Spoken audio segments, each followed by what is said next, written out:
an enigma to the spirit realm, as well as the mortal world. Shen belongs to neither. Although born to one of the most revered families of northern Navori, it was his father's role as the Eye of Twilight that set his destiny in the Kinkou Order.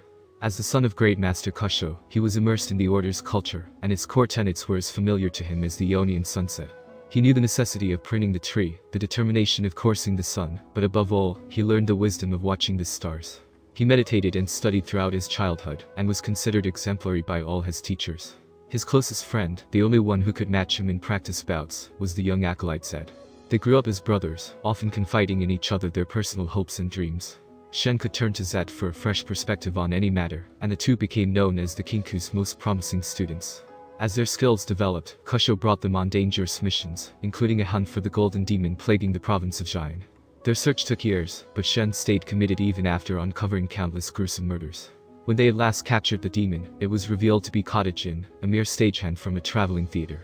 Instead of execution, Great Master Kusho ordered the criminal imprisoned. Though he and Zed both thought the killer deserved heavier punishment, Shen accepted his father's decision. He strived to emulate the Eye of Twilight's dispassion, and so found himself failing to console a bitter and resentful Zed. Even when Noxian invaders threatened the peace of the First Lands, Shen reluctantly supported Kusho's inaction. But when Zed abandoned the Kinkou to join the fight, Shen stayed within the temple walls. Many of the provinces were soon occupied by the enemy. Despite this, Shen focused on maintaining Ionia's spiritual harmony. So it was, when he was far from home, he felt a jolting imbalance within the Kinkou Order rushing back. He came upon the survivors of a bloody coup. From them, he learned Zed had raised acolytes of his own, and seized the temple. Worst of all, Shen's father had been slain by the man he once saw as kin. Repressing his anguish, he led the remnants of the Kinkou to safety in the mountains. Shen took up his father's spirit blade, as well as the title of Eye of Twilight. His role was not to seek vengeance, but to rebuild the order.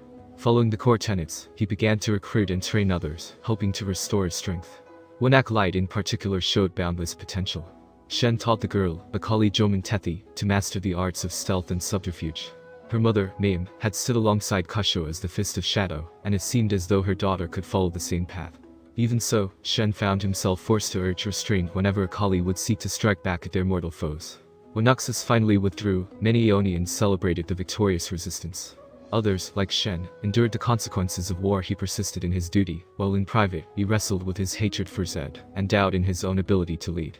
The years of conflict had taken a heavy toll on the First Lands, and Shen was uncertain whether the rebuilt Kinkou would ever be able to redress the balance. Indeed, even as Akali became the new Fist of Shadow, he felt her beginning to drift away. In time, she openly denounced his teachings, and left the order. Shen meditated, watching the stars, and understood that Akali would need to find her own way, and so would the Kinkou. Sometimes, between unseen struggles in the spirit realm, Shen still contemplates the value of his beliefs. He has never let his emotions stop him from preserving tradition, but the question remains: how long can one man walk two worlds before the axe of one destroy the other?